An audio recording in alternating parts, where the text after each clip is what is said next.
the projects that people want to bring forward into the world are never going to, I think, blossom to their full potential, now that I understand, without us having a sound monetary system all over the world, because we're still going to be living in slavery, and there's always going to be this differential between the people who are closest to the money printers and those of us who aren't. And that's not ever going to get, the earth healed. That's not going to get the planet, the people healed. That's not going to get society and relationships healed. And so that was such an aha moment to me, really understanding, like, wow, money is not evil. The system is just broken right now, the way that it's set up. It's unfair and it's rigged. All right. Welcome back to another episode of Bitfinex Talks. I'm your host, Ricardo Martinez. Today, my guest is DJ Valerie Be Love. I'm privileged to have her on the show. We met in El Salvador at Adopting Bitcoin in 2022. And then I think we saw each other last year, right? In 2023. Yep. Yeah. So we've seen each other 2 times. Last year, I actually went to a DJ set that you spun at an after party, which was amazing. Nice. And yeah, I'm super excited to have you on the show. How are you today? I am amazing. And thank you so much for inviting me. I feel so happy to get to talk to you finally. I know we've tried to connect and make something happen. And so now this is our opportunity. And yeah, thanks for having me. I'm feeling hopeful today. Sometimes, lately it's been this like scene roller coaster of up and down all over the world. And I'm just like, okay, today, I mean, Bitcoin is always very hopeful. It gives me hope, and it gives me a way to think like there's a tangible pathway for the future. And so I think when all of us get together and we start talking about this, and we, instead of focusing on all the toxicity out there in all of these areas, especially in the political world, it's like medicine for our soul. And I think Bitcoin is like it's a dose of hope, but not just talk, it's like action. That's what makes it so powerful. It's not woo woo. It's like, okay, this is just math, guys. That's it. I know what you mean. For those that don't know, DJ Valerie Be Love is the host of the DJ Valerie Be Love podcast. Woohoo. And she also has a newsletter. So how could people subscribe to your newsletter if they're interested? You can just go to my website at djvaleriebelove.com /subscribe. And you can jump on, you can get on the newsletter. I'm rebranding everything. I'm rebranding it. Like, we had Bitcoin for Peace for a bit, and I'm still working on the project Bitcoin for Peace, which is like a chicken soup for the soul collection of Bitcoin stories of people all over the world whose lives have been transformed by Bitcoin. Because I think it's super important. Storytelling is such an important tool for us to understand concepts. So a lot of us are not going to understand charts and graphs and numbers and things. They are kind of bleh. But if you hear a human story about a short story of just a normal person, just like you and me, telling the world, like, hey, this is how Bitcoin has transformed my life, or it helped me have escaped violence. It helped me have more autonomy and freedom. It helped me be able to set up my business. Other people will be like, oh, that sounds like my situation. I want to check that out. And so I think until we have hyper Bitcoinization, we don't have enough stories. We don't have enough podcasts. We don't have enough documentaries. We don't have enough meetups. Like, we have so much education and onboarding and, adoption to be had until, it's there. We're not going to be, I think we have a lot of work ahead of us still, but it's fun. It's like a good way for us to do this stuff together. So Bitcoin for Peace is working on that. And then, the show and the podcast, I wanted to rebrand it so that, the minute you say Bitcoin to certain groups of people, it's just like, la, la, la, la, la, la. I don't want to hear it, and they shut down, especially people who've gotten burned by it, especially people who are creatives or perhaps healers or activists. They're just like, oh no, the FUD, it's boiling the ocean, and, all the stuff. So I want to create a little bit more of a gentle way to talk to folks about Bitcoin and have them understand it from the perspective of how it's solving a unique problem for them.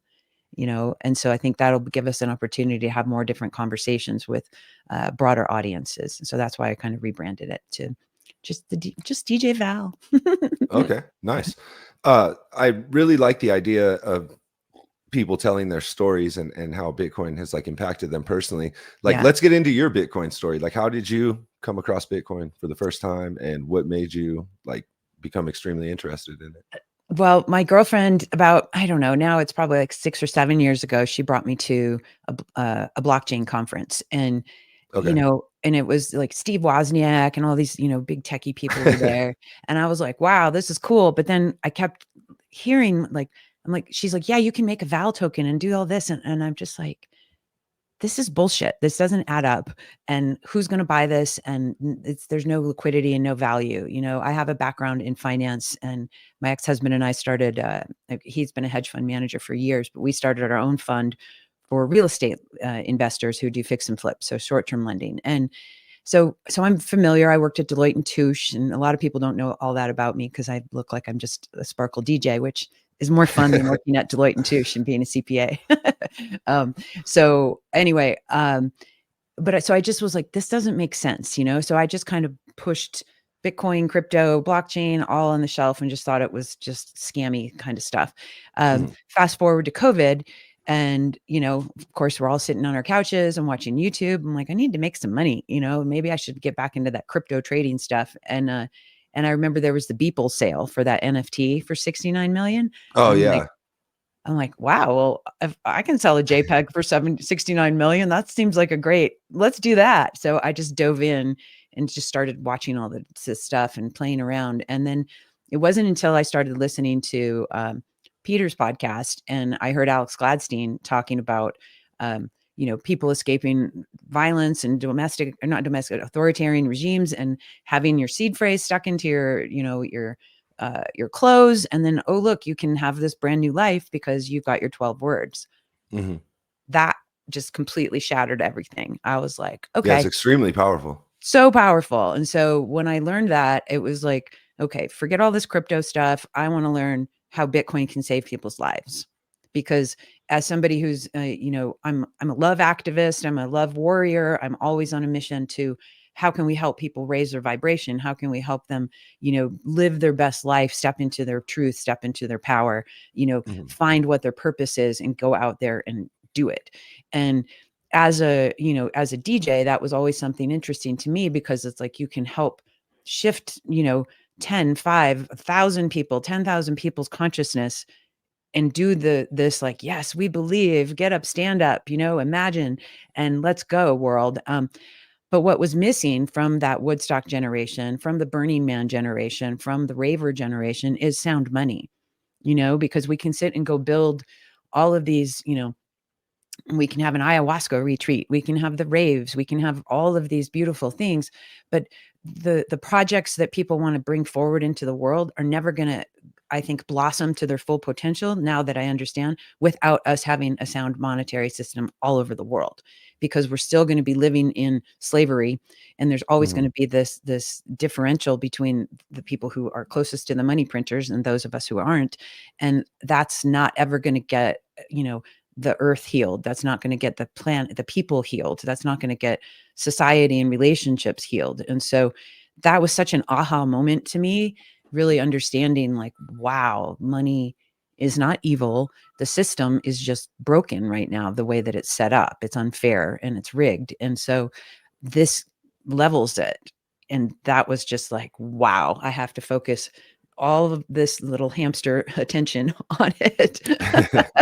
And that's what I've been doing for the last, 3.5 years, is just learn, share, learn, ask questions. I started the podcast because I wanted to learn and get the messages out there from what I learned, and I love talking to people and I love sharing their stories. It's so much fun to like highlight other people's journeys, and it's magic, and obviously we get all these new connections with each other because we get to have these shows. So yeah, so that's my journey. I'm sticking to That's super cool. Um, it. so it's interesting to me that like you're kind of new to Bitcoin for the most part. You've only been here since like around the pandemic, you said, when you Yep. really started getting interested into it. How did you arrive at the position to be like the MC of adopting Bitcoin? That's a good question. I think, oh gosh, Noor and Kamal sent something out on Twitter, you know, at the, I don't know, it was a couple years ago because the first one I Mhm. did was a couple years ago, and they were like, "Hey, who wants to have us on on your podcast, and we'll talk about adopting?" And I was like, "I'll have you on my podcast, hell yeah!" And they came on the show a couple years ago, and they were both like, "That was pretty cool and pretty professional, and we liked how you handled it. So, would you like to MC?" I was like, "Hell yeah!" So that was it. It was just they came on my show, and yeah, we had a nice connection, and that's how I got invited. That's incredible because like you know, like you would think like for a like Bitcoin kind of maximalist conference, like adopting Bitcoin, like those are people that have been in Bitcoin for like a decade probably, like Right. the majority of them. So like you as like just stumbling across Bitcoin recently and then ending up like emceeing like one of the most like prominent conferences in the whole industry is super important. Like that's super cool. Like It is, that it and worked out they, that you way. know, and it was like they didn't know, like, they took a chance on me, and I think I delivered because they asked me back the next year. Um, Yeah, I mean, I thought you did a great job. Like you thank you you have like an energy that it's contagious a little bit. So like, you know you. what I mean? Like seeing you on stage, like with the energy, like the crowd was like receptive to it for sure. It's fun, yeah, and I think there's so many of us who've got all these different ways of being and presenting, so we all can relate with the audiences in different ways, you know, and I think that's Yeah. important to have a variety of touch points, because if you're a brand new person coming to a conference, or if you're a brand new person listening on a show, it's like you might resonate with this vibe, but this other person you don't totally vibe with. So I think it's important to mix it up, you know, Yeah. especially for the organizers and stuff. So that, and I really appreciated the opportunities that have been given and shared to me. So yeah, it's awesome. Okay, cool. Well, getting Mm. back to like the theme of Bitcoin for peace and people telling you their stories about Bitcoin, like what's been like one of the most inspiring stories that you've heard of like somebody actually using Bitcoin to dramatically improve their situation? Awesome question. Someone escaped domestic violence. She had an abusive spouse, and she was feeling, you know, bit by bit, her freedom starting to get eroded. You know, she's a mom, she had kids. I had to take this episode down actually because I got a cease and desist letter from an attorney. Oh, And yeah, and I, before she was sharing the story, you know, and I've been in her situation, unfortunately, and uh, a lot of times as a mom and a wife, you know, depending on what your relationship is with your partner, sometimes they're like, cool, I'm going to go make the money. You stay home with the kids. You're the domestic executive. The man is the, you know, financial executive. You're a team. Go for it. If you do not have financial sovereignty to some degree as a mom, as a woman, you are at the mercy of your partner. mm, And if you don't have things in your name, if you don't have the ability to, God forbid, something does happen like a domestic violence situation, you know, and violence comes in many forms. It's not just clobbering you over the head. It could be psychological abuse. It could be financial manipulation and abuse. There's a huge spectrum of how this could play out. Um, and so if you do not have something that is your own life raft as a mother, and it's to me, it's a responsibility and a duty as a mother to have that for yourself and your children, because as much as, you know, till death do us part and everything's going to be peace, love, and granola with you and your spouse, hopefully that's the case, but it doesn't always work out that way. And so if you're not taking that next step of making sure that you've got your own getaway, um, you could be putting the lives of your children at risk. And you know, this is what was happening with this guest. And you know, I asked her, I was like, are you sure you're comfortable? Like, I can anonymize you, we can use a different name and black, you know, do the whole thing with the screen and your voice, you can still share your story.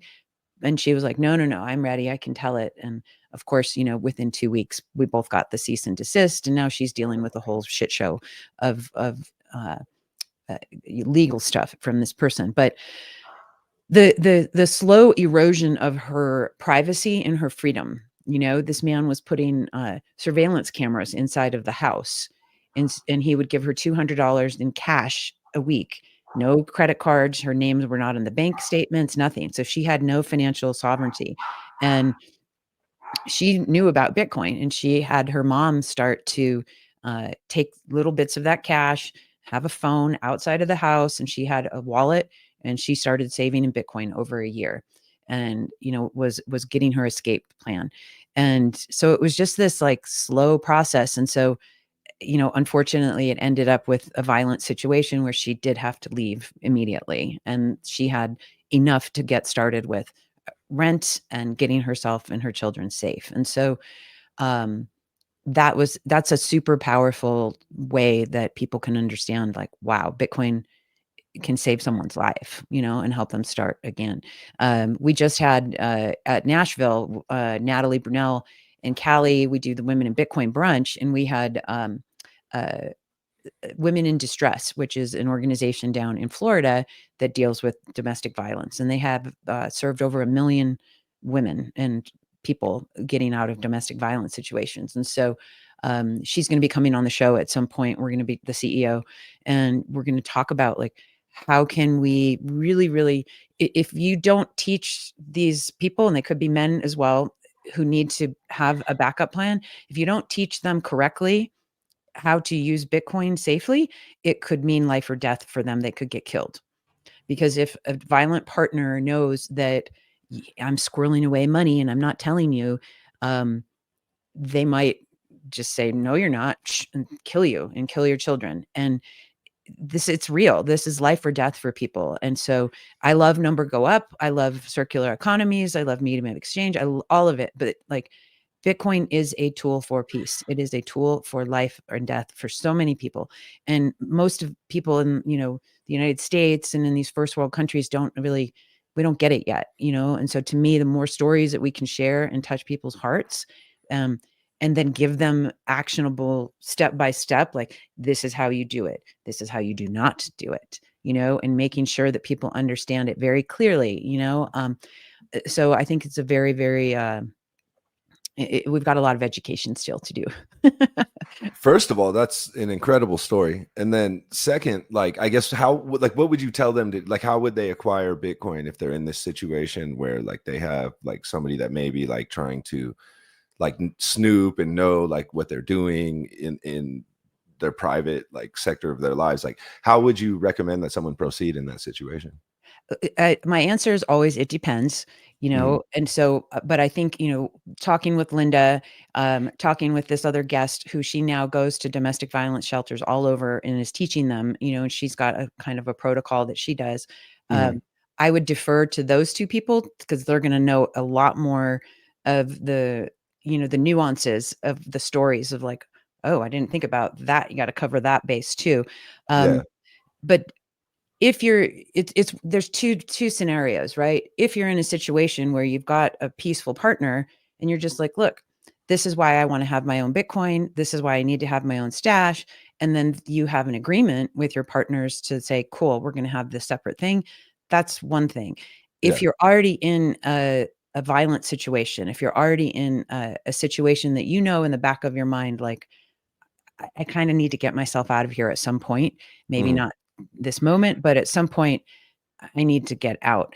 Um, that's a whole different setup, right? Like, and what Yeah. this other woman had done, again, she had her mom buy a burner phone, and everything was no names, no attachment. And so it was just, okay, how can she start acquiring and having something that's completely out of the surveillance mechanism of this partner of hers? And so those things are something that I would definitely want to see. Like, here's 5 scenarios that you need to look for, and Mhm. that's something that I would have, Linda map out. And so I'm gonna put these 2 women together, and I want to see, like, have them compare notes. Like, how can we come up with some SOPs, like, of training of, like, this is what you can do, and share with the women, how to make sure that they're safe, uh, and being able to, keep those children safe for sure. Yeah, no, it's important work to be sure. Um, I want to change the subject a little bit. How did you like first get involved in music and becoming a DJ? That's another awesome question, which I love answering this one. Um, I graduated college. I had my accounting degree. I was working at, Deloitte and Touche. It's awful. I thought I was going to go to law school. I always wanted to, do something to save the world and make the world better, and I just thought, I'll put myself through law school with, being an accountant and all that. Uh, ended up falling in love with sailing, which was my last couple credits of school. And the best part that I loved, and I ended up just scrapping the whole accounting career, and I ended up living on a sailboat for 3 years. And I got my charter boat captain's Oh, license, wow. and I taught college kids how to sail, and they were doing the same class that I did. And there was just something about being on the water and having that different opportunity for a perspective shift. And one of the coolest things was talking with the kids about what their dreams were, Mm. and just that I'd be like, what do you want to, what do you want to do in the world? How do you want to make a difference? And some of these kids would just be like, well, my dad was a doctor, my grandpa was a doctor, and everyone's a doctor. So I'm going to be a doctor. I'm like, I didn't ask you what your family did. I asked you what your dream is. So what's your dream? And they were just like, I don't know. I've never been asked to think about that. I'm just on this like grind path. And so something about lighting them up lit me up, and I was so excited to get to do that. And, um, and I ended up moving around a lot. I'm a gypsy. I've lived in 27 places. I like I like the world. And I Yeah. moved to San Diego and started studying holistic healing and therapy and still doing the sailing, and just wasn't really making enough money to get by. So I went back part-time into business and corporate. And then of course it turned back into full-time. And so I'm in like just this crappy partial CFO position. And I just hated it. I was miserable. And I'm just like, oh my God, I'm the girl who talks about living your dream. And here I am in pantyhose in the office, like, no, this Under is not those what lights and totally, right? Like I was like Joe versus a volcano. yeah. And um and so I just had that itch inside of me. I'm like, I know I'm not supposed to be here. I know I'm supposed to be like igniting and inspiring people's dreams, but how am I going to get paid to do that? And this was back in the mid 90s and mid to late 90s, and Tony Robbins was out there with all of his infomercials. And I'm just like, oh, maybe I can be like him. But I'm like, how do you get a degree in inspiration or something? It just didn't seem, I couldn't connect any of the dots. And I'm an old deadhead. I've gone to tons of concerts, I've done acid, mushrooms, all this crazy stuff. But my girlfriends, they used to take me to clubs and the music was awful. It was just this like repetitive techno with no words. And I'm like, this music is stupid. Like, why would you listen to this music? And but then they took me to Las Vegas, and I had tried ecstasy for the first time. And then as I got in there, there was this guy and this girl in this little group called Dub Tribe. And they were on the stage, sitting down, playing the drums and DJing and singing. And, and so this ecstasy starts going through my system. And she starts singing this phrase, and in my mind, I'm just in this confusion and not feeling good about myself and just being really, really kind of down, um, and lost. And she starts singing, "You are beautiful, you are perfect just the way you are. You are beautiful." And I'm just like, "No, I'm not. I suck. I don't have my life together." And I'm just like, it's almost like this battle between her beautiful voice singing, "You are beautiful, you are perfect just the way you are." And then my voice inside my head was just like, "No, you need to be this way. You're not successful. You haven't done this and that." And so it was like this duel, and she wouldn't shut up. She just kept singing and singing, and "You are beautiful, you're perfect." And the whole crowd is just like, la, la, la. And it was just something happened in that battle of my consciousness that was, trying to hold up this negativity, and her voice and the music, everything just like it shattered it. It just was like, nope, that's false. That's a lie. You are beautiful and perfect just the way you are. And I just stood there on the dance floor and I was just like, oh my God. I looked to my girlfriends, and because they knew that I was searching and trying to figure out what I'm supposed to do. And I'm like, I'm going to be a DJ. I told my girlfriends, I grabbed them and I'm like, something just happened. Like whatever she's doing and whatever they're doing up there just caused me to have a complete shift and Like an epiphany of some kind. a total epiphany and a new way of looking at my life, and letting go of the lies that my ego was trying to tell me. And from that day forward, I was just like, okay, what do I do? How do I don't know. What do I DJ? I play the flute. I don't know about music and all that, and I just kept like going to every person I could find who was a DJ or producer. I'm like, what can I do? Give me a tip. How do I learn? And I was just like completely self-taught, but with the help, of course, of all these wonderful people. And and this was back in the mid 90s, mid late 90s. And so the internet wasn't as available as it is now. So you're not having YouTube and you can't go watch stuff, and it's all obviously vinyl. So it was just this like progression into, okay, I have to learn how to do this mixing thing, and how do you select good music, and how do you blend them. And one of the guys that I was asking advice from, he was just like, always leave your audience with one thing that they're going to remember, like just at least one special thing. And so I was like, okay, so I can do that musically, but then I wanted to do it visually. And so I was like, okay, well, what if we had some dancers that were with me, and we put them in costumes, or we let them do stilt walking or aerial stuff or fire dancing, or we had a group of drummers or capoeira dancers or whatever it is, whatever the budget would allow, and same thing with like the videos and the screens. It's like, let's get really cool stuff to go with, with the music. And so we just kept building and building and building. And so we formed this little group called Valerie and the Vibe Tribe. And so we got to go. Okay. So we traveled all over the place and got, unique opportunities because we provided something different than just a dude in a t-shirt and a hat playing some music, And so that's where I like to dress up and make costumes and just give people a spectacle, given whatever our Like a budget. full experience. Yeah. And so kind of like a Cirque du Soleil meets, a rave kind of show. And it's just fun, and what's cool though is because like the music that I choose, a lot of it's just cool, let's go rock and roll, but I always have music in there that is similar to the music that transformed my life from Dub Tribe. I'm Okay. always having some kind of positive messages. I'm always having some kind of positive visuals up there, because when you're in an altered state, whether your altered state is sober and you're dancing, whether your altered state is, if you've chosen to take some, medicine, as we call it, you're a lot more open to new information. And so to me, I find it's a huge responsibility to be a DJ, like, cause you're programming people in these stages. And if you're putting in toxic crap, they're going to absorb that. They're like little sponges, So to me, it's a big responsibility to make sure that you treat that, that, that experience with reverence and with respect, and understanding that you have um, this space in these people's lives that they're letting you in. And so to me, I treat it with so much love and so much care, because I want the people who are listening to the music to have some kind of inner uh, elevation and transformation, for whatever that is. I don't know what the medicine is going to do to them. Like the music is the medicine and the DJ is the doctor, is what I Yeah. like to say. Um, but I want it to be something that's empowering, that's beautiful, that's hopeful, that's positive.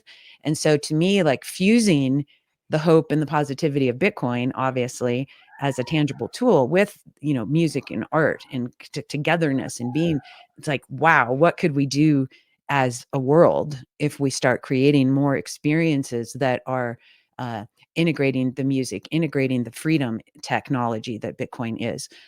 Music is a freedom technology, that Yeah. listening to that song, that woman, she freed me from the ego, the ego spiral that I was in. And so I love freedom technologies on all levels, and yeah, so that's what we're doing. Yay. Nice. That's an incredible story. And uh question that I have, I guess, is, are you, as a Bitcoin enthusiast and a musician, are you familiar with like Wavelake? It's like a Spotify like platform that has like Lightning Network integrated, and like people can like stream sats and stuff. Yep. Like, do you have any songs on there? I don't have songs on Wavelake because I'm not producing my own music right now. However, Okay. we did a couple months ago, we did a Bitcoin Creator Summit. We did a virtual summit. We had 35 panelists, and we segmented them up into 7 panels. We had our value for value. We Yeah. had, all the different things that are, how podcasters and content creators and course creators, anybody who is out there, how can they integrate Bitcoin into their workflow, whether it's from savings, whether it's from, zapping, lightning splits, etc. And Mhm. so this is also something I'm super passionate about, and I like talking about it and giving talks about.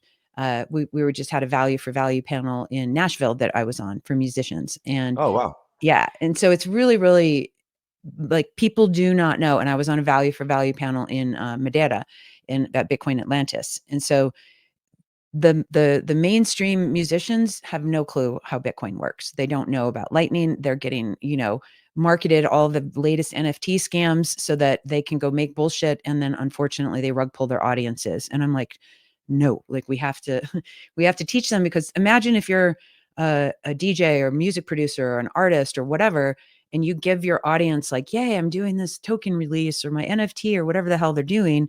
And then And then all you of your scam them. and then they get scammed, and then they're like, "You're not my favorite artist anymore," you know? And so I don't want people to go through the process of accidentally burning their audience because they got burned and scammed by someone else. And so educating these people who've got small audiences to all the way up to multi-millions of people in the audiences is very it's a big passion of mine, because I think when you have, like, I call them orange dominoes, when you teach these people and then their audience gets orange pilled in the process, now you've got a million new Bitcoiners, Yeah. And so doing lightning splits is such a cool thing. I'm working on, we'll see if this is even going to come to fruition, but Explain what those are for like people that may not be familiar with the term. yeah, yeah. So this is where I'll share. So we're working on, it's called the Superfan wallet. And I don't know if it'll be a wallet or a protocol or whatnot, but I've got a couple devs that I'm talking with, and I've mapped out this concept because a couple years ago when I found out we could,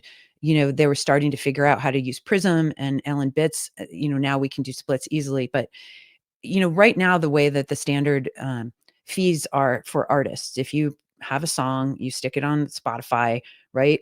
Um, you have to wait 90, 180 days to get your royalty checks. You have no idea who listened to the song. You don't know what your audience is. All you know is you got whatever, 10,000 plays. And for each play you get, it's like 0.00012 cents. It's a fraction of a penny. Very, very difficult for young independent artists to grow financially that way. Um, and again, you're dealing with a centralized way of getting paid. You have a middleman, you've got the record labels, now you've got the distribution platforms. So I was like, what if we created something that um, doesn't cannibalize those models, because they are important to get the work of the creatives out there, whether it's Netflix, YouTube, Spotify, you name it. Could we create something that's more interactive and one-on-one with the fans, and allow the fans to tip the artists directly? Problem with that is we've already got like Patreon, we've got Geyser, we've got all these places where you can go tip your artist, but now you're like, okay, now I've got 20 Patreon things and all, so it's just like, as a consumer and somebody who does want the money to go directly to your creators, that's a lot to manage. It's too many platforms and too many things, and you might go over budget. And this month you don't want to be a patron because you got to go buy an extra birthday present for your kid, da da da. Um, what if we had something that every month you just have your tipping wallet, you put 20 bucks in, I'm putting 10 bucks in, Sailor's putting $1 million because he's a super fan of the arts, um, but then we pull all the data from each of the platforms, and it says, okay, I listened to this song 20 times, I've watched this film, da da da. So each unit of content will have its own wallet, its IP will have its own wallet. And then that 20 bucks at the end of the month, depending on how many units of content you consume, it automatically splits into each of these pieces of content's wallet. Take it a step further. When you're producing a song versus a blog post versus a movie, a song might have 5 people that have worked on that. So now you want to Mhm. have 5 sub wallets associated with that. If you're a blog post, it's just you're the writer. If you're a film, you're going to have 100 people associated with that, right? And so in the background, you can have all of these splits set up, and anytime something goes into that pieces of content wallet, in forever, it can go to these sub wallets. It just And gets automatically like distributed. exactly. And so whether it's Fountain, like on podcasting 2.0, you can Mhm. have stuff where you're saying, cool, this was my guest. I want to donate some money to Open Sats, whatever. You can decide what your splits look like, 80-20, da da da. That's what you can do in these pieces of content's wallets. And so I call that content 2.0. This is a game changer for getting more money into people's workflows. How also, if we're able to get this get the data from these platforms, if we know, and you can still have anonymity, you don't have to say like it's Valerie. I can be like, I'm super fan wallet 62. Nobody needs to know it's really me. But if I know that that wallet has listened to my breakup song 100 times in the month of April, guess what? I'm going to send, as a creator, as a DJ, I'm going to send that person a free ticket to my next show. Mm-hmm. And so now Yeah. I have the opportunity to understand who's consuming the content still privately, if they wish to be private, and then I can have a better relationship with them. Like And a so we're direct working. interaction. Yeah. And so we're trying to figure out, like, we're going to put up a couple beta runs of this, and this will obviously take some time. But if we can show that this is beneficial for these big platforms, and it's not going to cannibalize their model, but it actually enhances the artist's ability not to have to go put on the McDonald's cap. You know what I mean? And it's Yeah. like, cool. Now your artist is getting tipped, and now they can actually keep producing good content for your platforms. So it's a win-win, and then I just feel like there's so much that is just getting, out there that we can start playing around with as creatives and as entrepreneurs. It's so much fun. I'm excited. We're going to be doing a podcasting uh, virtual summit at the end of September with Adam Curry, and um, Oscar from Fountain, and Barry from Podhome. And so we just want to start helping, okay, cool. We'll teach podcasters specifically how to do splits, how to set up their podcasting 2.0 stuff, and then we'll do another series that just strictly for musicians, and then, just rinse and You guys repeat. should do a live stream, like when you do that event, for We like do. those of us Yeah. that won't be able to attend. Exactly. So that's what we did when we did the virtual summit. It was live. We had about 6,000 people show up throughout the experience. It was a 7-hour summit. I will not do 7 hours again.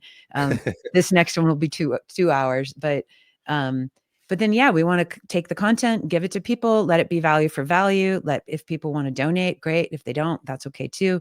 But really starting to take back the narrative right now that we are the product, because the way that we're involved in any content consumption, for the most part, except if you have those paid subscriptions, we're used to getting everything for free because we put up with all the commercials and all the stuff. And so how can we shift and train ourselves as more conscious consumers to say, yeah, maybe it's going to take me a little extra step to set up this tipping wallet, or to maybe zap somebody, but like, at least we're knowing that, like, the money is actually going to support our favorite creatives and artists and educators. The online education community is monstrous. It's a multi-billion dollar industry for coaching, business coaching, for personal coaching, life coaching, etc.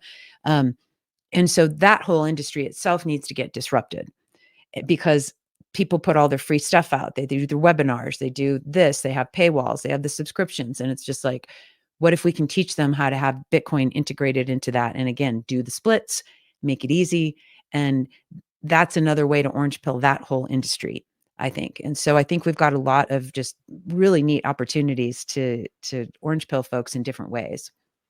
Yeah, I would agree. And like I really like Adam Curry's like podcasting 2.0 movement. Like I use Fountain as my podcasting app just like for those reasons. Yep. And I see like a future for that. That's why I was asking about Wavelake, because like you're a musician, right? And like it's like a game changer for musicians to like be on a Spotify style platform, but to be able to get paid directly from their audience, and with no middleman, so to speak. So like uh yeah, I would like to see that become the future of entertainment as well. With that being said, we are running out of time, and it was amazing to have you on the show. Like I really, really enjoyed this conversation, Me sincerely. too. Um, Mhm. would you mind like giving out like your links and stuff so people can keep tabs on Bitcoin for Peace and your podcast and your newsletter and all those kinds of things? Totally. Yeah. Everything is DJ Valerie Be Love, just the letter B. It's funny because that's actually my legal name. So some people are like, oh, that's not your, you're a Bitcoiner, you put B there. And I'm like, no, after my divorce 8 years ago, I changed my legal name because I was like, what's my mission? And I'm like, I want to be love. And so, yeah, so it's just, you can go to djvaleriebelove.com/subscribe, and you can get everything there. All my socials are there, all the newsletter, YouTube. Yeah, if you guys sign up, it helps so much if you share it with your friends and get the word out there. And if you can go on the, if you look on the website, it's under Bitcoin, the Bitcoin section, there's Bitcoin for Peace. If you have a story that you want to contribute, that's a life-changing story. I'm doing it in a multimedia way, so it's not just text. So if you have a little video that you want to share, if you have a poem, if you have a song, if you have anything that you think that would touch another person's heart and help them understand Bitcoin, please submit it. And then the goal that we're going to do too with the Bitcoin for Peace project, we'll subcategorize it into different, Bitcoin for creators, Bitcoin for, money managers, Bitcoin for retirees, whatever. That's how Chicken Soup for the Soul did it. Once we do this, and if we start printing stuff that people are actually paying money for, or if we're doing the content 2.0 splits, well, guess what? You're going to get paid in lightning splits.